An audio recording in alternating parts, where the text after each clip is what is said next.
ঘুমোবো আমি, ঘুমোবে তুমি, গল্প শোনাবে ঘুম পড়ি।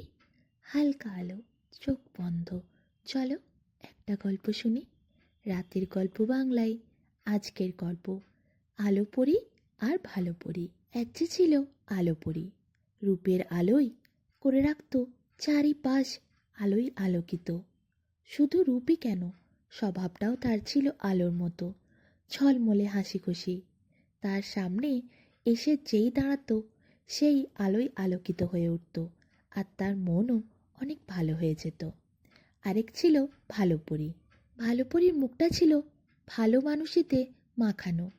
গোলগাল মুখটা দেখলেই যে কেউ বলবে, আহা, এ পরী যেন বড্ড ভোলাবালা, বড্ড সহজ সরল। ভালো পরীকে দেখলেই যে কারো ইচ্ছে করবে দুদণ্ড একটু পাশে বসি ওর, ভালোবাসি ওকে। ভালো পরী এতটাই মিষ্টি ছিল। নীল আকাশের ওই যেখানে মেঘেরা সাদা চাদর মুড়ি দিয়ে ওড়ে, আবার কখনো ঝকঝক করা জল বৃষ্টিরূপে ঝরায়, সেখানে ঝলমল করে রামধনু, সেই আকাশের কোণেই ভালো পরী আর আলো পরীর ঘর। সে এক অপূর্ব দেশ। দিনের বেলা দেখলে যেন মনে হয় অজস্র সোনার পাহাড় ঝলমল করছে, আর রাত্রিবেলা দুধ সাদা জ্যোৎস্না যেন ফিনকি দিয়ে বেরোচ্ছে এদিক থেকে ওদিকে। তার ঠিক নিচেই যেন মেলা আছে ফুলের বিছানা। পরীরা যেন সেখানে উঠছে, শুয়ে পড়ছে, খেলছে, আবার কখনো মধু খাচ্ছে। একদিকে রাত্রিবেলা জ্যোৎস্নার শোভা, আর সকালের স্বর্ণ আলো, ফুলের হাসি, পরীদের রূপ। এক অপূর্ব দৃশ্য, যা দেখলে যে কোনো মানুষের চোখ জুড়িয়ে যাবে, মন ভুলে যাবে। এমনই এক বর্ষার রাতে ফুলের ওপর উড়ে বেড়াতে বেড়াতে, খেলতে খেলতে আলো পরী আর ভালো পরী এই প্রান্ত থেকে ওই প্রান্ত ছুটে চলছিল। তখনই বৃষ্টি নামবে বলে বৃষ্টির দানাগুলো দল ভারী করছিল, সবাই একসাথে ঝরে পড়বে বলে। কিন্তু আলো পরী খেলতে খেলতে দুম করে চড়ে বসলো এক বৃষ্টির দানার ওপর। পরীদের তো ওজন থাকে না, তাই বৃষ্টির দানাটা যেন আলো পরীকে পিঠে নিয়েই মর্তের দিকে নেমে চলেছে। পৃথিবীতে এসে পড়তে চায় সে বৃষ্টির দানাটা, আর আলো পরী সে বসে আছে বৃষ্টির দানার ওপর। আলো পরীকে এভাবে নিচের দিকে নেমে যেতে দেখে ভালো পরী প্রথমে হঠাৎ হকচকিয়ে যায়। সে ডাকতে থাকে, ভালো পরী, তুমি তাড়াতাড়ি উঠে এসো, বৃষ্টির দানাটা নিচে নেমে যাচ্ছে, তুমি তো নিচে পড়ে যাবে। ভালো পরী খুবই চিন্তিত হয়ে বারবার চিৎকার করতে থাকে, কিন্তু বৃষ্টির দানাটা সরসর করে নিচে নামতে থাকে। আলো পরীও চেয়েও সেখান থেকে আর উঠতে পারে না। আলো পরী খুবই ভয় খেয়ে যায়। অন্যদিকে ভালো পরী চিৎকার করতে থাকে আলো পরীর জন্য। ধীরে ধীরে বৃষ্টির দানাটা যত নিচে নামছে তত ভয় খেয়ে যাচ্ছে আলো পরী। আর ভালো পরীও কি করবে খুঁজে পাচ্ছে না। তার বন্ধুকে তো সে এইভাবে একা ছাড়তে পারে না, তাই আরেকটা বৃষ্টির দানার ওপর ঝাঁপিয়ে পড়ল ভালো পরী। দুটো বৃষ্টির দানাই এখন নামতে শুরু করেছে মর্তের দিকে, আর দুই পরী চড়ে আছে সেই বৃষ্টির দানার ওপর। ধীরে ধীরে বৃষ্টির ফোঁটাগুলো এসে পড়ল সবুজ ঘাসের ওপর। আলো পরী আর ভালো পরী দুজনেরই তো হালকা ওজন, তাই দুজনেই সুরক্ষিত। ভালো পরী বলল, এই দেশের নামটা নিশ্চয় পৃথিবী, বুঝলি? ভালো পরী এও বলে, আমি না আমার ঠাকুমা রূপপরীর কাছে পৃথিবীর নিয়ে অনেক গল্প শুনেছি, তাই আমি বুঝতে পেরেছি এটা পৃথিবী। সাথে সাথে আলো পরী বলল, বেশ সুন্দর তো, আমরা মাঝে মাঝে তো এখানে ঘুরতে আসতে পারি, তাই না বল? তারপর ভালো পরী বলল, বহুক্ষণ হয়েছে, খুব খিদে লেগেছে, চল না একটু মধু খাই, কোথাও ফুল আছে কিনা দেখি। আলো পরী আর ভালো পরী উড়ে যায় ফুলের সন্ধানে। খুব খিদে লেগেছে তো একটু মধু খাবে তারা। কিন্তু যখনই ওড়ার জন্য ভালো পরী আর আলো পরী ডানা বার করে, তখনই দেখে তাদের দুটো ডানা তো ভিজে কাদায়, বৃষ্টির জলে ভিজে গেছে, আর ঘাসের উপর পড়তে কাদাও লেগেছে। এতটাই নেতিয়ে গেছে যে ডানাগুলো আর মিলে ওড়া যাচ্ছে না। ভালো পরী কাঁদো কাঁদো হয়ে মন খারাপ করে আলো পরীকে বলে, আচ্ছা, এমন আমাদের দেশে তো হয় না, কত বৃষ্টিতেই তো ভিজি আমরা, বল, শিশিরের জলে ভিজি, কিন্তু এমন জলে কাদায় ভিজে এমন তো আমাদের ডানা হয় না। আলো পরী ভালো পরীর মুখটার দিকে তাকিয়ে বলল, আহা, সব দেশের নিয়ম তো আলাদা হতেই পারে, তাই না? এই দেশের নিয়ম হয়তো এরকমই। ভালো পরি বলে, তাহলে এবার কি হবে? আমরা মধু খাবো কিভাবে? আর দেশেই ফিরবো কিভাবে? আমরা কি সারা জীবন এই পৃথিবীতে, মানে এই বিদেশেই পড়ে থাকবো, নাকি দেশে ফিরতে পারবো? আমার তো মনে হচ্ছে এখানে অনেক বিপদও আছে। আলো পরি আর ভালো পরি দুজনে একে অপরকে দেখতে থাকে। ভালো পরি আলো পরির দিকে তাকিয়ে বলে, তুই না বৃষ্টির দানাটার ওপর এমন চড়ে বসলি, তাই আমাকেও আসতে হলো। আলো পরি বলে, আচ্ছা দেখি না এরপর কি করা যায়। ভালো পরি সাথে সাথে উত্তর দেয়, যা করতে হবে দুজনে একসাথেই করব। যখন তোকে ছেড়ে আমি থাকতে পারিনি, তুই ঝাঁপ দিতেই আমিও ঝাঁপিয়ে পড়লাম। তোর বৃষ্টির ফোঁটাটা যখন নামছিল, আমিও তো আরেকটাই চেপে নেমে এলাম। তাহলে এখন আলাদা আমরা কোনো মতেই হব না। দুজনে যা করব একসাথেই করব, আর দুজনে বাড়ি একসাথেই ফিরব।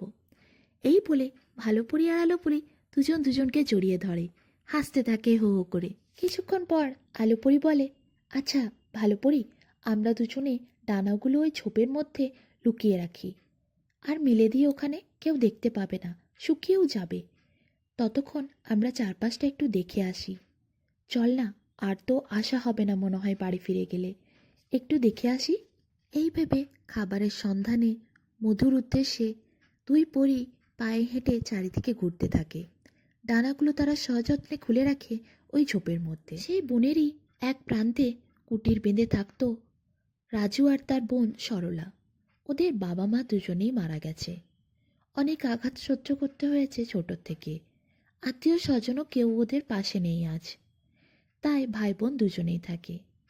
রাজু সকাল সকাল ঘুম থেকে উঠে গরু চড়ায়, গরু পালন করে, আর সেই গরুর দুধ থেকেই দই, ঘি, পায়েস, মিষ্টি বানায়। সেগুলোই বাজারে বিক্রি করে যা পয়সা হয় তাতে ওদের সংসার চলে। এদিকে সেদিনও ভোর ভোর গরু নিয়ে রাজু বেরিয়ে পড়ে মাঠের দিকে। গরু চড়াতে চড়াতে ঝোপের কাছে গিয়ে রাজু দেখে কি উজ্জ্বল দুটো জিনিস চকচক করছে আলোর মতো। কাছে যেতেই দেখে যেন রূপোর মতো চকচকে কিছু, আর চাঁদের জ্যোৎস্নার আলোর মতো আলো ছড়িয়ে আসছে সেই রূপোর জিনিসগুলো থেকে।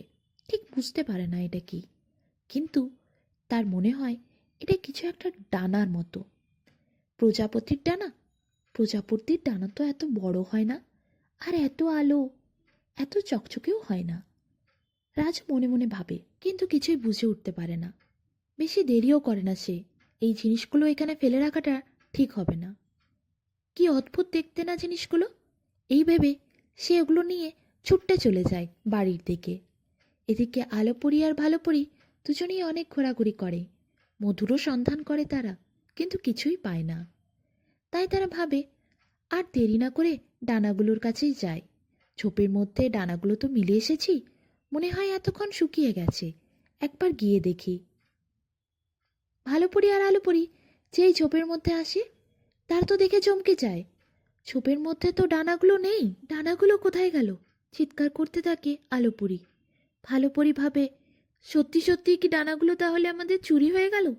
এরপর ভালো পরি ভ্যাঁ ভ্যাঁ করে কেঁদে ফেলে। কি আর করবে? ভালো পরি আর আলো পরি এবার ফিরবে কিভাবে? কিভাবে তারা বাড়ি ফিরে যাবে? এই ভাবনায় তারা অস্থির হয়ে ওঠে। কিন্তু আলো পরি, সে তো ভালো পরির মতো কান্নায় ভেঙে পড়ে না। সে ভাবে ডানাগুলো তাদেরকে খুঁজতেই হবে, উদ্ধার করতে হবে ডানাগুলো, ফিরে যেতে হবে বাড়িতে। এত চিন্তা করলে তো চলবে না বসে বসে। সে ভালো পরীকে টানতে টানতে নিয়ে যায়, এদিকে ওদিকে ঘুরে খুঁজতে থাকে। বেশিক্ষণ খুঁজতেও হয় না তাদের। দূরেই দেখে একটা কুটিরের মধ্যে একটা শব্দ আসছে, একটা বাচ্চা মেয়ের গলা। ডানা দুটো সত্যি সত্যি খুব সুন্দর দাদা, কিন্তু এই ডানাগুলো বাড়ি নিয়ে এলে কি করে? আর গরুগুলো পালিয়ে যাবে না তো? গরুগুলো না থাকলে, দুধ না হলে আমরা খাবো কি? এই কথাটা ভালোপরি আর আলোপরির কানে আসে। ভালোপরি আর আলোপরি গিয়ে দেখে কুটিরের মধ্যে একটা বাচ্চা মেয়ে কথাগুলো বলছে তার দাদাকে। তার হাতেই রয়েছে ডানাগুলো।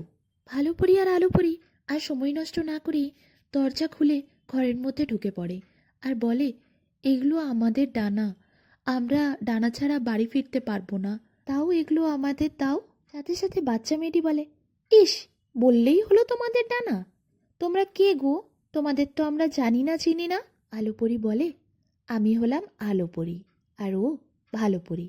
জানো, আমরা পরি, আমরা বৃষ্টির ফোঁটার সাথে নেমে এসেছি এই পৃথিবীতে, ওগুলো আমাদেরই ডানা।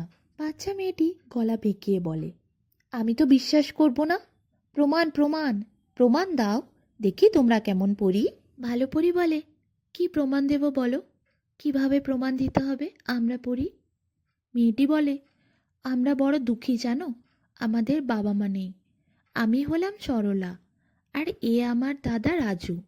তোমাদের ডানা পেয়ে খুশিতে আমার দাদা এত মশগুল হয়ে গেছিল যে গরুগুলোকে ছেড়েই চলে এসেছে। আমাদের গরুগুলো সব হারিয়ে গেছে। ওই গরুর দুধ থেকেই তো আমাদের দই, পায়েস, মিষ্টি সব রান্না করা হয়, তৈরি করা হয়। তা বিক্রি করেই তো আমরা খেতে পাই বলো। এবার আমরা না খেয়ে থাকবো কি করে? তোমরা যদি পরেই হও, তাহলে তোমরা একটু সোনা দানা মণিমাণিক্য আমাদের দাও না, যাতে সারা জীবন আমাদের খাওয়ার কষ্ট না থাকে। আলোপরি বলে, এ বাবা, সোনা দানা মণিমাণিক্য আমরা কোথায় পাবো? আমাদের ডানাতে কিছু সোনার ফুল লাগানো আছে, সেগুলো তুমি নিতে পারো। বাচ্চা মেয়েটি বলে, ধুস, ওইটুকু সোনার ফুলে আমার কি হবে গো? তোমরা তো অনেক জাদু জানো, তোমরা যদি সত্যি পরি হও, তোমরা তো জাদু দিয়ে এনে দিতে পারবে। তখনই ভালো পরি বলে, না না, জাদু টাদু আমরা কোনো কিছুই পারি না জানো, ওগুলো সব মানুষের বানানো কথা। পরীরা যে জাদু জানে, এই কথা কে বলল তোমায়? এগুলো সব মানুষই বানিয়ে বানিয়ে বলে। তখনই সরলা হঠাৎ করে কাঁদো কাঁদো গলায় বলে, দাদা, তাহলে কি গরুগুলো সব আমাদের কাছ থেকে চলে গেল? আর কি খুঁজে পাওয়া যাবে না গরুগুলোকে? বাচ্চা মেয়েটির এই কাঁদো কাঁদো গলা আর মায়ায় ভরা মুখ দেখে খুব কষ্ট হয় ভালো পরীর। সে বলে, আচ্ছা, তোমাদের উঠোনে একটা স্থলপদ্ম গাছ দেখলাম, তোমরা কিছু ফুল নিয়ে আসতে পারবে ওটার থেকে? দেখি তোমাদের জন্য কি করা যায়। সেই ফুলের গাছ থেকে ফুল তুলে আনে রাজু আর পরীর হাতে দেয়। পরী সেই ফুলের থেকে বিশেষ কৌশলে মধু বার করে আনে আর তারপর বলে, যাও তো দেখি এটা বাজারে বিক্রি করে এসো। এরপর রাজু যায় সেই মধু নিয়ে বাজারে বিক্রি করতে। এদিকে হয় কি, সেই দেশে রাজার একমাত্র ছেলের হয়েছে খুব অরুচি। খাবার দেখলেই তার ইচ্ছে করে না খাবার মুখে তুলতে। রাজভোগ, দুধ, পায়েস, নানা রকম পদ তার সামনে আনা হচ্ছে, কিন্তু কোনো কিছুই সে মুখে দিচ্ছে না, তার ভালো লাগছে না। রাজপুতদের মুখে অরুচি হয়েছে, তাই রাজা লোক পাঠিয়েছে বাজারে ভালো মিষ্টান্ন, মাছ, রাবড়ি, সন্দেশ যা আছে সব নিয়ে আসার জন্য। রাজুও গেছিল মধুরা বিক্রি করতে। রাজ দরবারের থেকে একজন লোক বাজার করছিল এসে। সে মধুটা দেখে বলে, সোনার মতো চকচকে এটা কি তোমার হাতে? রাজু ভয়ে ভয়ে বলে, এটা হলো পদ্ম মধু, অমৃতের মতো স্বাদের। লোকটা হাতে নিয়ে একটু খেয়ে দেখে, সত্যি এ যেন অমৃত। মধুটা রাজুর কাছ থেকে নিয়ে সে তাড়াতাড়ি গিয়ে রাজপুত্রকে দেয়। রাজপুত্র সেটা খেয়ে বলে, উফ, সত্যিই অমৃত। কোথাও আমি জীবনে কোনোদিন এইরকম স্বাদ কিছু খাবারে পাইনি। রাজপুত্র তো খুবই খুশি হয় সেই মধু খেয়ে। ছুটে যায় সে রাজার কাছে, বলে, বাবা, এই মধু কোথা থেকে এনেছে? এই মধু আমার আরও চাই। আমি প্রতিদিন খাবার জিনিসে এই মধু মিশিয়ে খাবো, সব সময় আমি এই মধুটাই খাবো, আমার খুব ভালো লেগেছে এই মধুটা খেতে। রাজাও তো অবাক, যে ছেলের মুখে এতদিন অরুচি ছিল, খাবারই উঠছিল না, তার মধু এত ভালো লেগেছে, সব খাবারে সে মধু মিশিয়ে খেতে চাইছে। রাজা তাড়াতাড়ি বাজারে সেই ছেলেটিকে খবর পাঠাতে বলে রাজদরবারের লোকেদের, যার কাছে এই মধুটা কিনে আনা হয়েছিল। রাজদরবারের থেকে প্রচুর লোক যায় রাজুর বাড়িতে। আলোপরি ভালোপরি দুজনেই লুকিয়ে যায়, আর সরলা আর রাজুকে বলে, তোমরা কিন্তু কাউকে বলবে না আমরা এখানে আছি। যাও, রাজামশাইয়ের লোকজন এসেছে, তোমরা কথা বলো। সরলা আর রাজু বেরিয়ে আসে। রাজদরবারের লোকজনকে দেখে তারা তো অবাক। এদিকে একজন লোক বলে, আচ্ছা, এই মধু রাজপুতদের খুব ভালো লেগেছে, আমাদের আরও মধু চাই। তখনই সরলা বলে, আমাদের তো একটা গাছ, একটা গাছের থেকেই মধু বার করি আমরা, বেশি তো গাছ নেই। আপনারা যদি বেশি গাছ লাগিয়ে দেন, তাহলে আমরা তো অনেক মধু বার করতে পারবো। সাথে সাথে এই কথাটা রাজার কানে পৌঁছে দেয় রাজদরবারের লোকজন। রাজা এক বিশাল স্থলপদ্মের বাগান বানিয়ে দেয় সরলা আর রাজুকে। এত বড় স্থলপদ্মের বাগান দেখে খুশি হয়ে নাচতে থাকে সরলা।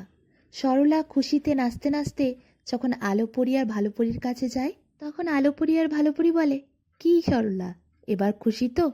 এবার আমাদের ডানাগুলো দেবে তো?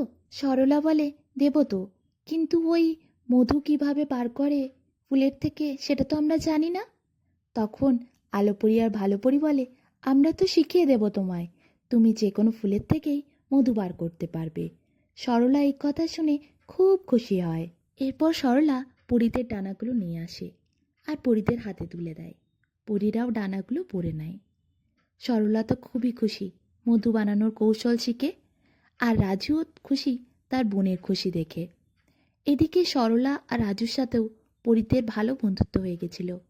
তাই সরলাও পরীদের বলে, মাঝে মাঝে তোমরা আসবে তো, আমাদের সাথে দেখা করে যাবে তো? পরীরা কথা দেয় তারা মাঝে মধ্যে আসবে। এরপর দুই পরী মুহূর্তের মধ্যে ডানা পড়ার সাথে সাথেই উড়ে যায় আকাশের দিকে। তারা ফিরে যায় নিজ দেশে।